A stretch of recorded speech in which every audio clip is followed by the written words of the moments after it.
सङ्कल्पसिद्धिप्रदायकाय।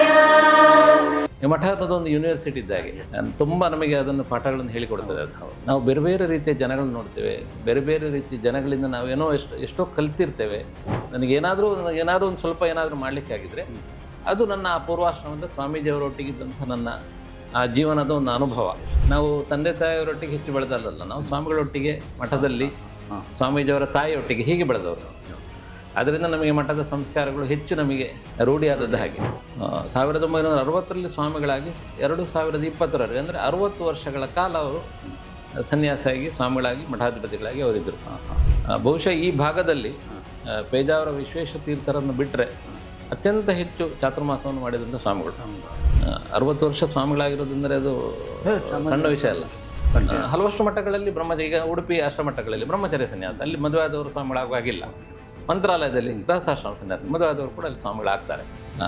Doctor ಬಂದು ಅವರನ್ನು ನೋಡುವಾಗ ಅವ್ರು ಹೇಳಿದರು, ನನಗೇನು ದೊಡ್ಡ ಇಷ್ಟು ವರ್ಷ ಬದುಕಬೇಕು ಅಂದರೆ ನನ್ನ ಹತ್ರ ಆಸೆ ಇಲ್ಲ, ಬಟ್ ನಾನು ಬದುಕಿರೋವರೆಗೆ ನನಗೆ ದೇವರ ಪೂಜೆ ಮಾಡಲಿಕ್ಕೆ ಅವಕಾಶ ಬೇಕು, ಒಂದೆರಡು ಹಾಡು ಹಾಡಲಿಕ್ಕೆ ನನಗೆ ಆರೋಗ್ಯ ಬೇಕು ಅಂತ.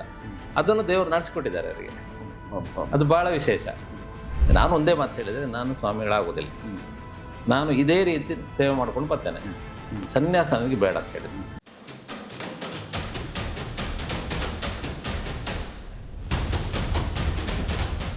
ನಮಸ್ಕಾರ. Ganesh Kasaragod, beyond limit.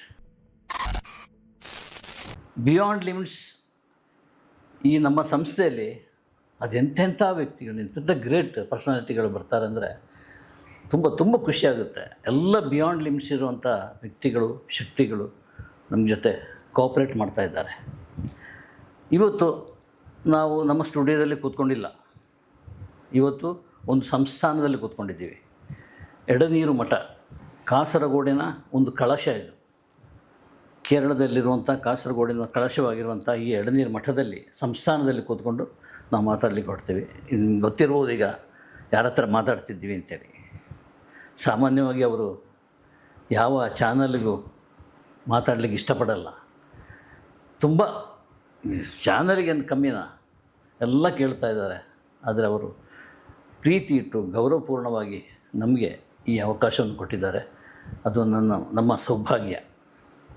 ಈಗ ಅವರ ಸಂಸ್ಥಾನದಲ್ಲಿ, ಅವರ ಮಠದಲ್ಲೇ ಕೂತ್ಕೊಂಡು ನಾನು ಅವರನ್ನೇ ಇನ್ವೈಟ್ ಮಾಡ್ತೀನಿ. ಸ್ವಾಮೀಜಿ ನಮಸ್ಕಾರ. ಸಚ್ಚಿದಾನಂದ ಭಾರತಿ ಸ್ವಾಮೀಜಿಗಳು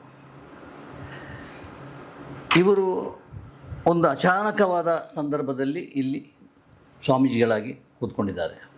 ಅದಕ್ಕಿಂತ ಮೊದಲು ಕೇಶವಾನಂದ ಭಾರತಿ ಸ್ವಾಮಿಗಳಿದ್ದರು, ತುಂಬ ಖ್ಯಾತಿ ಪಡೆದಿದ್ದರು.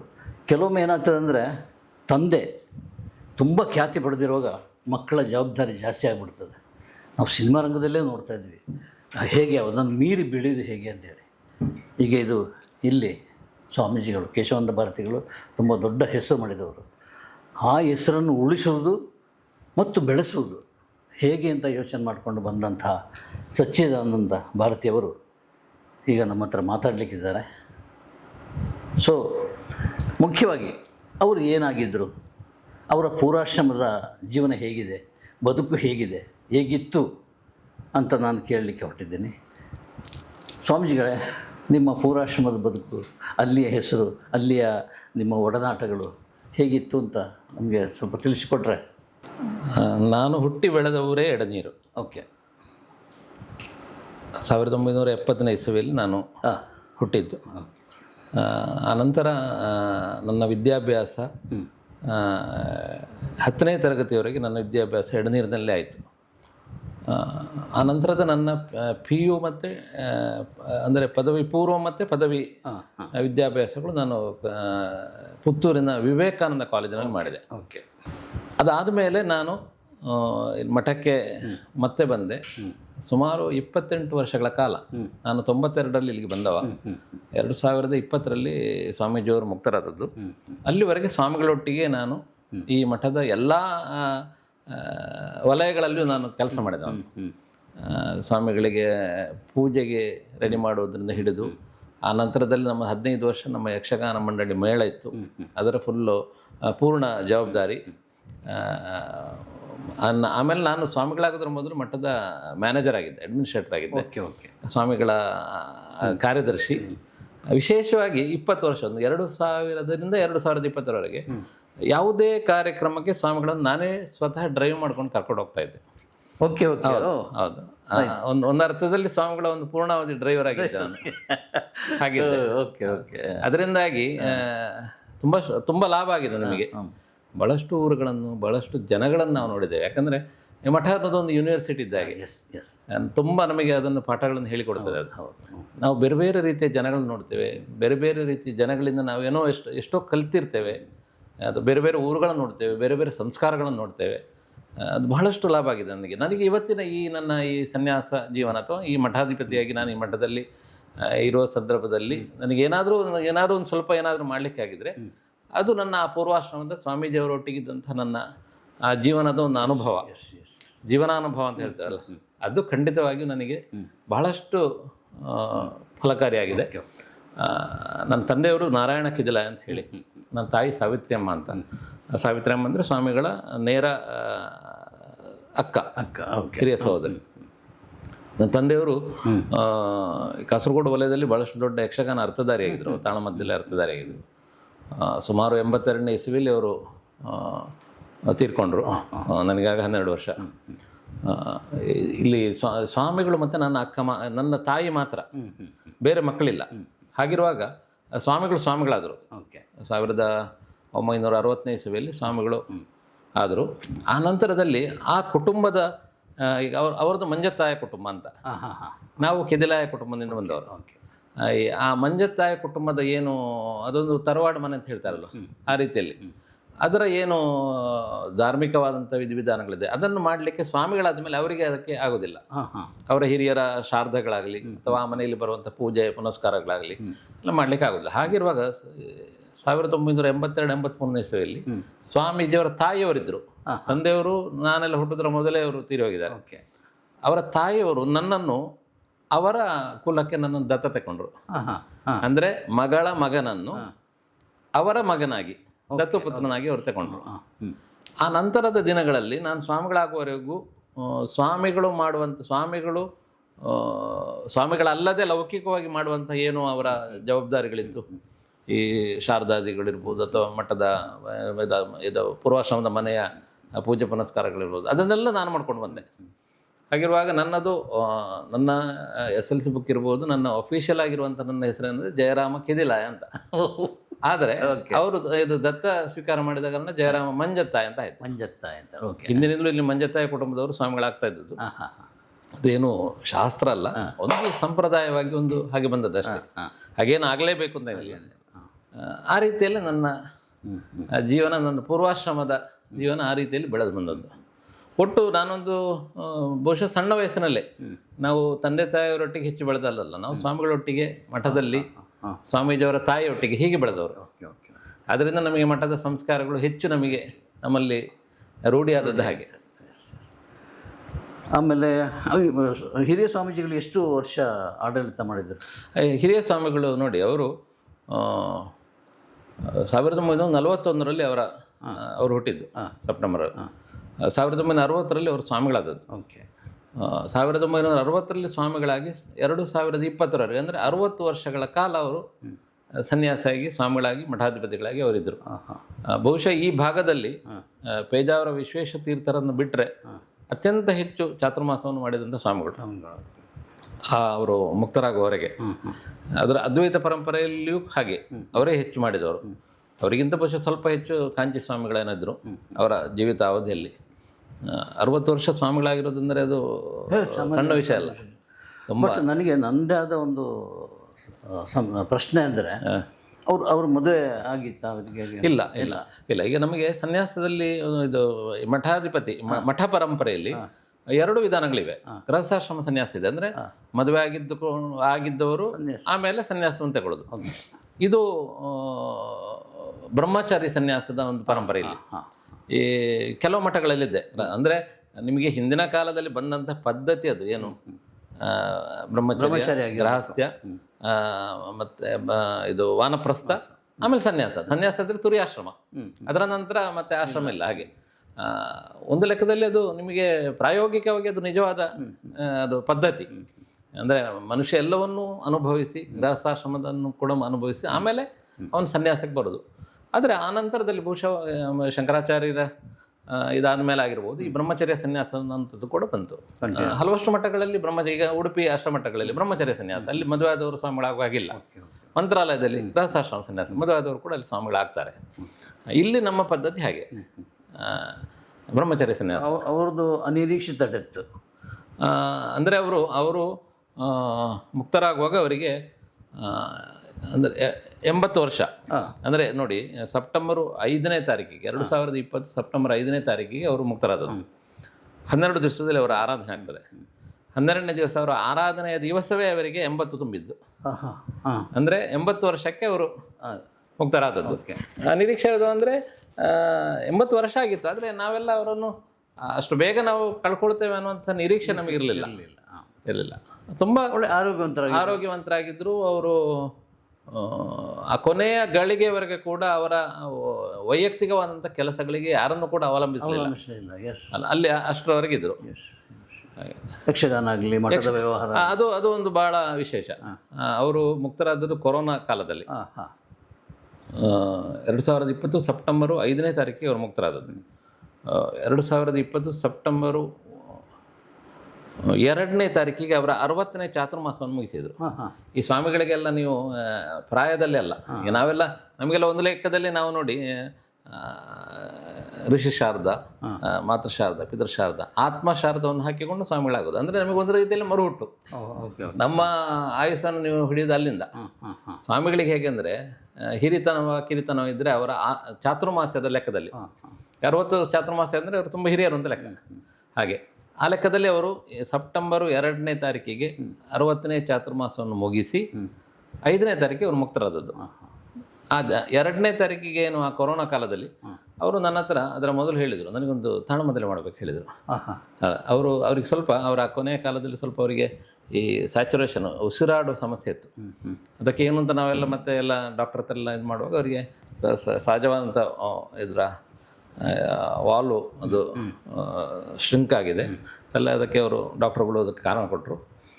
ಹಾಗೆ ಸ್ವಲ್ಪ ಅವರು ಆಕ್ಸಿಜನ್ ಎಲ್ಲ ತಗೊಳ್ತಾಯಿದ್ರು. ಅಂತಹ ಸಂದರ್ಭದಲ್ಲಿ ಕೂಡ ಅವರು ನನಗೊಂದು ತಾಳಮದ್ದಲೆ ಆಗಬೇಕು ಹೇಳಿದರು. ಶರಸೇದು ಭಂಗ ಆಗಬೇಕು, ಶರಸೇದು ಬಂದಾಗಬೇಕು, ಅದಕ್ಕೆ ಬೇಕಾದಂಥ ಕಲಾವಿದರು ಇಂಥವ್ರು ಬೇಕು ಅಂತ ಹೇಳಿದರು. ಅವರನ್ನೆಲ್ಲ ನಾವು ಕರೆಸಿದ್ದೆವು ಆ ಟೈಮ್ನಲ್ಲಿ. ಕರೆಸಿ ಅದರ ಮೊದಲು ಯಾವಾಗ ಆಗಸ್ಟ್ 31ಕ್ಕೆ ಸುಮಾರು 2 ಗಂಟೆಗಳ ಕಾಲ ಅವರು ಪದ್ಯ ಹೇಳಿದ್ದಾರೆ. 2 ಗಂಟೆಗಳ ಕಾಲ ಅಲ್ಲಿ ಮೇಲೆ ಅವರ ರೂಮಿನ ಹೊರಗೆ ಪಕ್ಕ ಇದು ಮೊದಲೇ ಚೆಂಡ ಇಟ್ಟುಕೊಂಡು ಕಲಾವಿದರನ್ನು ಇಟ್ಟುಕೊಂಡು. ಅನಾರೋಗ್ಯ ಅಂತ ಯಾರಿಗೂ ಏನು ಗೊತ್ತಾಗಿಲ್ಲ. ಇಲ್ಲ, 2 ಗಂಟೆಗಳ, ಅದು ಈಗಲೂ ಅದು ರೆಕಾರ್ಡ್ ಆಗಿದೆ. 2 ಗಂಟೆಗಳ ಕಾಲ ಅವರು ಪದ್ಯ ಹೇಳಿದ್ದಾರೆ. ಹಾಗೆ ಅಂದರೆ ಅವರಿಗೊಂದು ಆಸೆ ಇತ್ತು, ಅದನ್ನು ಕೂಡ ಅವರು ಪೂರೈಸಿದ್ದಾರೆ. ಅವರು ಅದೇ ನನಗೆ ಅದು ಆಶ್ಚರ್ಯ ಆಗ್ತದೆ ಕೆಲಸ. ಡಾಕ್ಟ್ರು ಬಂದು ಅವರನ್ನು ನೋಡುವಾಗ ಅವರು ಹೇಳಿದರು, ನನಗೇನೋ ದೊಡ್ಡ ಇಷ್ಟು ವರ್ಷ ಬದುಕಬೇಕು ಅಂದರೆ ನನ್ನ ಹತ್ರ ಆಸೆ ಇಲ್ಲ, ಬಟ್ ನಾನು ಬದುಕಿರೋವರೆಗೆ ನನಗೆ ದೇವರ ಪೂಜೆ ಮಾಡಲಿಕ್ಕೆ ಅವಕಾಶ ಬೇಕು, 1-2 ಹಾಡು ಹಾಡಲಿಕ್ಕೆ ನನಗೆ ಆರೋಗ್ಯ ಬೇಕು ಅಂತ. ಅದನ್ನು ದೇವರು ನಡೆಸಿಕೊಟ್ಟಿದ್ದಾರೆ ಅವರಿಗೆ. ಅದು ಭಾಳ ವಿಶೇಷ. ಅಂದರೆ ಅವರು ಧಾರ್ಮಿಕವಾಗಿ ಮತ್ತು ಸಾಂಸ್ಕೃತಿಕವಾಗಿ ಗುರುತಿಸಿಕೊಂಡವರು ಅವರು. ಇಲ್ಲಿ ನಮ್ಮ ಕಾಸರಗೋಡು ಇರ್ಬೋದು, ಕರ್ನಾಟಕ ಇರ್ಬೋದು, ಅಂತೂ ಎಲ್ಲ ಕಡೆಯಲ್ಲಿ ಧಾರ್ಮಿಕತೆಗೆ ಎಷ್ಟು ಒತ್ತು ಕೊಡ್ತಾಯಿದ್ರು ಅಷ್ಟೇ ಒತ್ತು ಕಲೆಗೆ ಕೊಡ್ತಾಯಿದ್ರು. ನಾವೆಲ್ಲ ಈಗ ಅದನ್ನೆಲ್ಲ ಮಾಡ್ತಾಯಿದ್ರೆ ಅದು ಅವರ ಪ್ರೇರಣೆಯಿಂದ ಅವರು ಮಾಡ್ತಾಯಿದ್ರು ಅಂತ ಮಾಡೋದಲ್ಲ, ನಾವು ಅದನ್ನು ನೋಡಿ ಬೆಳೆದವರು, ನಮ್ಮ ರಕ್ತದಲ್ಲಿ ಕೂಡ ಅದು ಬಂದಿದೆ, ಅದೇ ಮುಂದುವರೆದು ಬಂದಿದೆ ಅಂತ. ಅವರು ಈಗ ಇಹಲೋಕ ತ್ಯಜಿಸಿದಾಗ ಅಕಸ್ಮಾತ್ತಾಗಿ ದಿಢೀರ್ ಒಂದು ಆಲ್ಟರ್ನೇಟ್ ವ್ಯವಸ್ಥೆ ಏನಾದರೂ ಮಾಡಲಿಕ್ಕೆ ಯೋಚನೆ ಇತ್ತಾ? ಇಲ್ಲ, ಅಂದರೆ ಅವರು ಇದಾಗುವ ಬ್ರಹ್ಮೈಕ್ಯರಾಗುವ ಒಂದು 4 ವರ್ಷ ಮೊದಲೇ ಅವರು ಮಠದ ಹಿತೈಷಿಗಳನ್ನೆಲ್ಲ ಕರೆದು ಅವರ ಹತ್ರ ಅಭಿಪ್ರಾಯವನ್ನು ಹೇಳಿದರು. ಅಂದರೆ ನನಗೆ ಸನ್ಯಾಸ ತಗೊಳ್ಳಿಕ್ಕೆ ಹೇಳಿ, ನನಗೂ ಪ್ರಾಯ ಆಗ್ತಾ ಬಂತು ಹೇಳಿ ಅವರು ಆದರೆ ಈಗ ನನಗೆ ತುಂಬ ಅವರು ಅಂದರೆ ಅವ್ರ ಹತ್ರ ಅಷ್ಟು ಆತ್ಮೀಯತೆ ಇತ್ತು ನನಗೆ, ಸ್ವಾಮಿಗಳು ಮತ್ತು ನಾನು ಅವರೊಟ್ಟಿಗೆ ಇದ್ದವ. ಆದರೂ ಕೂಡ ಒಂದು ದಿವಸ ನನ್ನ ಹತ್ರ ಹೇಳಿಲ್ಲ ನೀನು ಸನ್ಯಾಸ ತಗೊಳ್ಬೇಕು ಅಂತ. ಅವರು ಒಂದು ಮಠದ ಆಢ್ಯರು ಅಂತ ಇದ್ದಾರಲ್ಲ ಕೆಲವರು, ಅವರನ್ನೆಲ್ಲ ಕರೆದು ನೀವು ಅವನಿಗೆ ಹೇಳಿ ಸನ್ಯಾಸ ತಗೊಳ್ಳಿಕ್ಕೆ ಹೇಳಿ, ನನಗೆ ಇನ್ನೂ ಕಷ್ಟ ಆಗ್ತದೆ, ಏಜಾಯ್ತು. ಹಾಗೆ ಅವರೆಲ್ಲ ನನ್ನನ್ನು ಕೂತ್ಕೊಳಿಸಿ ಎಲ್ಲರೂ ನನ್ನ ಹತ್ರ ಹೇಳಿದರು. ನಾನು ಒಂದೇ ಮಾತು ಹೇಳಿದರೆ, ನಾನು ಸ್ವಾಮಿಗಳಾಗೋದಿಲ್ಲ, ನಾನು ಇದೇ ರೀತಿ ಸೇವೆ ಮಾಡ್ಕೊಂಡು ಬರ್ತೇನೆ. ಅಲ್ಲ, ನೀವು ಮದುವೆ ಕೂಡ ಆಗಲಿಲ್ಲ, ನಿಮಗೆ ದೇವರು ಅದಾಗಿರ್ಬೋದು, ನನಗೆ ಮದುವೆನೂ ಕೂಡ ಬೇಡ, ನಾನು ಮಠದ ಏನು ಜವಾಬ್ದಾರಿಗಳು ಅದನ್ನು ಹಾಗೆ ನಡೆಸ್ಕೊಂಡು ಬರ್ತೇನೆ, ಸನ್ಯಾಸ ನನಗೆ ಬೇಡ ಅಂತ ಹೇಳಿದ್ರು.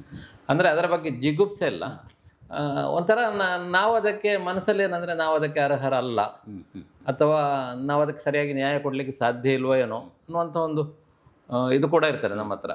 ಎಲ್ಲ ದೃಷ್ಟಿಗಳಿಂದ ನಾನು ಸ್ವಾಮಿಗಳಿಗೆ ಏನು ಬೇಕು ಅದನ್ನು ಮಾಡಿಕೊಂಡು ಮಠದ ಎಲ್ಲ ಇದನ್ನು ನೋಡ್ಕೊಂಡು ಬರ್ತೇನೆ ಅಂತ ಹೇಳಿದೆ.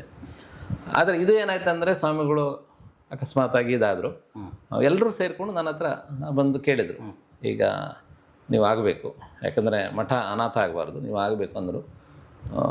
ತುಂಬ ಗೊಂದಲ ಆಯಿತು ಮನಸ್ಸಲ್ಲಿ. ಆದರೆ ನಾನು ಒಪ್ಕೊಂಡೆ ಕೊಡಲಿ, ಯಾಕಂದರೆ ನಾಳೆ ಏನಾದರೂ ಸ್ವಾಮಿಗಳಲ್ಲದೆ ಮಠಕ್ಕೆ ಏನಾದರೂ ಆದರೆ ಅದಕ್ಕೆ ನಾನು ಜವಾಬ್ದಾರಿ ಆಗ್ತಾನೆ. ಅವ್ರಿಗೆ ಆಗಬಹುದಿತ್ತು, ಅವರು ಇಲ್ಲ ಅಂತ ಹೇಳಿದರು, ನೋಡಿ ಮಠ ಹೀಗಾಯಿತು ಒಂದು. ಮತ್ತು ನಾವು ಹುಟ್ಟಿ ಬೆಳೆದ ಸಂಸ್ಥೆ, ನಾವು ಪ್ರೀತಿಸಿದ ಸಂಸ್ಥೆ, ನಾವು ನೋಡ್ಕೊಂಡು ಬಂದ ಸಂಸ್ಥೆ, ಅಂಥ ಒಂದು ಸಂಸ್ಥೆ ಏನೋ ಒಂದು ಕಾರಣಕ್ಕೆ ಏನೋ ಒಂದು ಆಗಬಾರ್ದು ಅನ್ನೋ ದೃಷ್ಟಿಯಿಂದ ನಾನು ಒಪ್ಕೊಂಡೆ. ಏನೋ ದೇವರು ಅನುಗ್ರಹ ಮಾಡಿದರು. ಎಲ್ಲ ನಮ್ಮ ನಮ್ಮನ್ನು ಪ್ರೀತಿಸ್ತಾರಲ್ಲ ಅಂಥವರೆಲ್ಲ ನಮ್ಮೊಟ್ಟಿಗೆ ಬಂದರು. ಅಲ್ಲ, ಸ್ವಾಮಿಗಳೊಟ್ಟಿಗೆ ನಾನು ಮಾಡಿದಂಥ ಆ ಅನುಭವ ಎಲ್ಲವೂ ನಮಗೆ ಇದ್ದ ಕಾರಣ ಈಗ ಇವತ್ತು ಯಾವುದೇ ನನ್ನ ವಿಶ್ವಾಸ, ಮತ್ತು ಹೊರಗಿನವ್ರು ಹೇಳಬೇಕು, ಯಾವುದೇ ಇದರಲ್ಲಿ ಹೋಗ್ತಾ ಇದೆ. ಹೊರಗಿನವರಾಗಿ ನಾವು ಹೇಳ್ಬೋದು, ಆರಾಮಾಗಿ ಇದ್ದೀರಿ. ಆದರೆ ನನಗೆ ಇನ್ನೊಂದು ಪ್ರಶ್ನೆ ಕಾಡೋದು, ಆಗಾಗ ಪ್ರಶ್ನೆ ಕಾಡ್ತಾ ಇರ್ತದೆ, ಅದು ನಿಮ್ಮ ಹತ್ರ ಹೇಳ್ತಾ ಹೋಗ್ತೇವೆ. ಒಬ್ಬ ಡ್ರೈವರ್ ಆಗಿದ್ದವರು ಈ ಪೀಠಾಧಿಪತಿಯ ಸ್ಥಾನಕ್ಕೆ ಬರುವಾಗ ತುಂಬ ಪ್ರತಿಭಟನೆ ಏನು ಬರಲಿಲ್ವಾ? ಅಲ್ಲ, ಡ್ರೈವರ್ ಅಂದರೆ ಇಲ್ಲ, ಸಾಮಾನ್ಯವಾಗಿ ನೀವೇ ಹೇಳಿದ್ದದು, ನಾನಲ್ಲ. ಹೌದು, ಅಲ್ಲ, ಡ್ರೈವರ್ ಅಂದರೆ ನಾನು ತಮಾಷೆಗೆ ಹೇಳ್ತಾ ಇದ್ದೆ ಸುಮ್ಮನೆ. ಯಾರಾದ್ರೂ ನಾನು ನೋಡಿ ಸ್ವಾಮಿಗಳ ಕರ್ಕೊಂಡು ನಾನು ಬದರಿ, ನೇಪಾಳ ಎಲ್ಲ ಹೋಗಿದ್ದೇನೆ, ಡ್ರೈವ್ ಮಾಡ್ಕೊಂಡು ಓಕೆ ಓಕೆ ಅಲ್ಲಿಗೆಲ್ಲ ಹೋಗಿದ್ದೇನೆ. ನಮ್ಮ ದೇಶದ ಮೇನ್ ಸಿಟಿಯಿಂದ ಏನು ಹೇಳ್ತಾರೆ, ಮಡ್ರಾಸು, ಡೆಲ್ಲಿ, ಹೈದರಾಬಾದ್ ಇರ್ಬೋದು, ಎಲ್ಲ ಕಡೆಯಲ್ಲಿ ನಾನು ಡ್ರೈವ್ ಮಾಡಿದ್ದೇನೆ. ಹೌದು, ಅಂದರೆ ವೆಹಿಕಲ್ನಲ್ಲಿ. ಅಂದರೆ ನಾನು ಡ್ರೈವರ್ ಅನ್ನೋದಾಗಿ ಅದು ಪೋಸ್ಟ್ ಅಲ್ಲ, ನಾನು ಡ್ರೈವರ್ ಆಗಿ ಅವರನ್ನು ಕರ್ಕೊಂಡು ಹೋದ್ರು ಕೂಡ ನಾನು ಅವರ ಸೆಕ್ರೆಟರಿ. ಅವರ ಎಲ್ಲ ಕಾರ್ಯಕ್ರಮಗಳನ್ನು ತೀರ್ಮಾನ ಮಾಡೋದು ನಾನು, ಫೈನಾನ್ಷಿಯಲ್ ವಿಷಯಗಳನ್ನು ತೀರ್ಮಾನ ಮಾಡೋದು ನಾನು, ಅವರು ನನ್ನ ಹತ್ರವೇ ಡಿಸ್ಕಸ್ ಮಾಡೋದು. ಅಂದರೆ ಅವರಿಗೆ ನಾನೇ ಡ್ರೈವ್ ಮಾಡಬೇಕು ಒಟ್ಟಿಗೆ. ಅಂದರೆ ಅವರ ಒಂದು ಪ್ರೈವೇಸಿ, ನಂಬಿಕೆ ಈ ಥರ. ನಾನು ಸುಮ್ಮನೆ ತಮಾಷೆಗೆ ಹೇಳ್ತಿದ್ದೆ, ನೀವು ಮಠದಲ್ಲಿ ಏನು ಅಂತ ಹೇಳಿದ್ರೆ ನಾನು ಸುಮ್ಮನೆ ಹೇಳೋದು ನಾನು ಸ್ವಾಮಿಗಳ ಡ್ರೈವರ್ ಅಂತ, ಹೀಗೆ ತಮಾಷೆಗೆ. ಅಲ್ಲ, ಅದನ್ನೇ ಇನ್ಸ್ಟ್ರೂಮೆಂಟ್ ಮಾಡ್ಕೊಂಡು ಯಾರೋ ಏನಿಲ್ಲ. ಅಂದರೆ ನನ್ನ ಹತ್ರ ಅಷ್ಟು ಜನಗಳಿಗೂ ವಿಶ್ವಾಸ ಇತ್ತು, ಯಾಕಂದರೆ ನಾವು ಆ ರೀತಿಯಲ್ಲಿ ಜನಗಳ ಹತ್ರ ನಾವು ವಿಶ್ವಾಸ ಇಟ್ಟುಕೊಂಡಿದ್ದೆವು. ಹಾಗೆ ಮತ್ತೆ ಚಾಲಕ ಅಂದರೆ ಅದಕ್ಕೆ ಬೇರೆ ಅರ್ಥ ಇದೆ ಅಲ್ಲ. ಹೌದು ಅಲ್ಲ, ಹೌದು, ಇಡೀ ಸಂಸ್ಥಾನನೇ ನಡೆಸ್ಕೊಂಡು ಹೋಗ್ತಾರಂಥದ್ದು ಚಾಲಕ ಅಂತ. ಅವರೊಟ್ಟಿಗೆ ಆ ರೀತಿಯ ನನ್ನ ಹತ್ರ ಅವರಿಗೆ ಈಗ ಅಷ್ಟು ನಮ್ಮ ಇವರು ರಾಜೇಂದ್ರ ಕಲ್ಲೂರಾಯರು, ಅವರು ಸ್ವಾಮಿಗಳೊಟ್ಟಿಗೆ ಒಂದು 48 ವರ್ಷ ಇದ್ದರು. ಅವರು ಇಲ್ಲಿ ಪ್ರಿನ್ಸಿಪಾಲ್ ಆಗಿದ್ದರು. ಅವರು ಸ್ವಾಮಿಗಳೆಲ್ಲ ಸೆಕ್ರೆಟರಿ, ಅವರ ಎಲ್ಲ ಬೇಕಾದನ್ನು ಅವ್ರು ಮಾಡ್ಕೊಂಡಿದ್ರು. ಅವ್ರಿಗೆ ಸ್ವಲ್ಪ ಅವ್ರು ಪ್ರಿನ್ಸಿಪಾಲ್ ಆದ ಮೇಲೆ ಅವ್ರಿಗೆ ಸ್ವಲ್ಪ ಈ ಜವಾಬ್ದಾರಿಯಲ್ಲಿ ಹೆಚ್ಚು ಇದು ಮಾಡಲಿಕ್ಕೆ ಕಷ್ಟ ಆಯಿತು. ಅಷ್ಟೊತ್ತಿಗೆ ನಾನು ಅದರಲ್ಲಿ ಹೆಚ್ಚು ತೊಡಗಿಸ್ಕೊಂಡೆ. ಮತ್ತು ನಾನು ನೋಡಿ 88ನೇ ಇಸ್ವಿಯಲ್ಲಿ ನನಗೆ ಡ್ರೈವಿಂಗ್ ಲೈಸೆನ್ಸ್ ಆಗಿದೆ. ನಾನೊಂದು 10 ವರ್ಷ 12 ವರ್ಷ ನಾನು ಡ್ರೈವೇ ಮಾಡ್ತಾ ಇರಲಿಲ್ಲ, ಏನೋ ಒಂದು ಅಂಜಿಕೆ ಅಲ್ಲ. ಮತ್ತೆ ನಾನು ಡ್ರೈವ್ ಮಾಡ್ಲಿಕ್ಕೆ ಶುರು ಮಾಡಿದ್ದು. ನಾನು ಡ್ರೈವ್ ಶುರು ಮಾಡಿದ ಮೇಲೆ ಸ್ವಾಮಿಗಳಿಗೆ ಇಷ್ಟ ಆಯಿತು, ಇವನೇ ಮಾಡಬೇಕು ಅಂತ. ಯಾಕಂದರೆ ಏನೋ ಕಾರಿನಲ್ಲಿ ಹೋಗುವಾಗ ವೈಯಕ್ತಿಕವಾಗಿ ಮಾತಾಡ್ಲಿಕ್ಕೆ ಇರ್ತದೆ, ಅದೇ ಮತ್ತೆ ನಮ್ಮದು ಓಕೆ ಅಂತ ಇತ್ತು ಅವರಿಗೆ. ಆದ ಕಾರಣ ನನ್ನೇ ಅವರು ಬಿಡ್ತಾ ಇರಲಿಲ್ಲ. ಅದಕ್ಕೇನು ಇದಿಲ್ಲ, ಯಾಕಂದರೆ ನಾನು ಏನು ಮಾಡಿದ್ರು ಕೂಡ ನನಗೆ ಇಲ್ಲಿರುವಂಥ ಗೌರವವನ್ನು ಎಲ್ಲರೂ ಕೊಡ್ತಾ ಇದ್ರು. ನಾನು ಹೇಳ್ಕೊಳ್ತಾ ಇರಲಿಲ್ಲ ಅಂತ ಅಷ್ಟೇ. ಈ ತಮಾಷೆಗೆ ಹೇಳುವಾಗ ನಾನು ಡ್ರೈವರ್ ಆಗಿದ್ದೆ, ನಾನು ಡ್ರೈವರ್ ಅಂದರೆ ಹಾಗೆ. ಇಲ್ಲಿಗೆ ತುಂಬ ಜನ ಸಿನಿಮಾದವರು ಬರ್ತಾ ಇದ್ರು. ಉದಯ್ ಕುಮಾರೇ ಬಂದು ಇಲ್ಲಿ, ಹೌದು, ನರಸಿಂಹರಾಜ್ ಬರ್ತಾ ಇದ್ರು. ಹೌದು, ಸ್ವಾಮಿಗಳಿಗೆ ಮತ್ತೆ ಸಿನಿಮಾ ಅಂತ ಕೂಡಲೇ ಒಂದು ಮಡಿವಂತಿಗೆ ಅಂತ ಇರಲಿಲ್ಲ. ಈಗ ಕೆಲವರಿಗೆ ಸಿನಿಮಾ ಅಂತ ಕೂಡಲೇ, ಈಗ ನಾನು ದೃಷ್ಟಿ ಹೇಳೋದು, ಸಿನಿಮಾ ಅನ್ನೋದನ್ನು ನಾವು ಕಲೆಯಾಗಿ ನೋಡ್ಕೊಳ್ಳಿ. ಹೌದು, ಅದರಲ್ಲಿ ಎಲ್ಲ ಕಲೆಗಳಲ್ಲಿ ಕೂಡ ಒಳ್ಳೇದು ಕೆಟ್ಟದಿದೆ. ಮತ್ತೆ ರಾಜ್ಕುಮಾರ್ ಅವರು, ವಿಷ್ಣುವರ್ಧನ್ ಅವರು, ದ್ವಾರಕೀಶ್ ಅವರು, ಇವರೆಲ್ಲ ಸ್ವಾಮಿಗಳಿಗೆ ಭಾಳ ಹತ್ತಿರ ಇದ್ರು, ಆ ಕಾಲದ ನಟರು. ಈ ಜೀವನದಲ್ಲೇ ನಾನು ಇದ್ದ ಕಾರಣ ಈ ಜೀವನ ನನಗೆ ಹೊಸ್ತಲ್ಲ, ಸನ್ಯಾಸ ನನಗೆ ಹೊಸ್ತು, ಸನ್ಯಾಸ ಜೀವನ ಹೊಸ್ತಲ್ಲ, ಅದರೊಟ್ಟಿಗೆ ನಾನು ಬೆಳೆದವಲ್ಲ. ಸನ್ಯಾಸ ಇದ್ದರೆ ಸನ್ಯಾಸ ಜೀವನಕ್ಕೊಂದು ಅಥವಾ ಮಠಕ್ಕೊಂದು ನ್ಯಾಯ ಕೊಡಬೇಕು. ನಾವು ವೈರಾಗ್ಯ ಸನ್ಯಾಸನ ನಾನು ಹೇಳೋದಿಲ್ಲ. ಸನ್ಯಾಸದಲ್ಲಿ ವೈರಾಗ್ಯ ಇರಬೇಕು. ವೈರಾಗ್ಯ ಸನ್ಯಾಸ ಆದರೆ ನಮಗೆ ಸೀದಾ ಹಿಮಾಲಯಕ್ಕೆ ಹೋಗ್ಬೋದು. ಆದರೆ ಮಠ ಅಂದರೆ ಏನಂದರೆ ನಾವು ಸಮಾಜಕ್ಕೊಂದು ಧಾರ್ಮಿಕವಾದಂಥ ನಾಯಕತ್ವ ಸನ್ಯಾಸ ತಗೊಂಡವರು. ನಾನು ಸನ್ಯಾಸ ಹೋಗೋ ನನಗೆ 50 ವರ್ಷ. ಅಂದರೆ ನನ್ನ ಫಸ್ಟ್ ಹಾಫ್ ಮುಗಿದಿದೆ. ನಾನು ಜಗತ್ತನ್ನು ನೋಡಿದ್ದೇನೆ. ನೀವು ಈ ಜಗತ್ತನ್ನು ನೋಡದ ಒಬ್ಬ ಹುಡುಗನನ್ನು 8 ವರ್ಷದಲ್ಲಿ 10 ವರ್ಷದಲ್ಲೇ ಸ್ವಾಮಿಗಳು ಮಾಡುವಾಗ ಅವನಿಗೊಂದು 12 ವರ್ಷ ಆಗುವ ಅಥವಾ ಒಂದು 18 ವರ್ಷ ಆಗುವ ಅವನ ಮನಸ್ಸಲ್ಲಿ ಬೇರೆ ಬೇರೆ ಎಲ್ಲ ಬರ್ತದೆ. ಅದು ಆಗ ತೊಂದರೆ ಆಗ್ತದೆ. ಅಲ್ಲ, ನಾನೊಬ್ಬ ಹಿಂದೂ ಧರ್ಮದ ಮಠಾಧಿಪತಿಯಾಗಿ ನಾನು ಎಲ್ಲ ಧರ್ಮಗಳು ಒಂದೇ ಅಂತ ನನಗೆ ಹೇಳಲಿಕ್ಕೆ ಸಾಧ್ಯ ಇಲ್ಲ. ಹಿಂದೂ ಧರ್ಮ ಒಳ್ಳೆಯದು, ದೊಡ್ಡದು, ಸನಾತನವಾದದ್ದು. ನಾವು ಹಿಂದೂ ಧರ್ಮ ಅಂತ ನಾವು ಹೇಳಿದ ಮೇಲೆ ಗಟ್ಟಿ ಹಿಂದೂ ಧರ್ಮದಲ್ಲಿರೋರೆಲ್ಲ ಹಿಂದೂಗಳು, ಎಲ್ಲರೂ ಒಂದೇ ಅಂತ.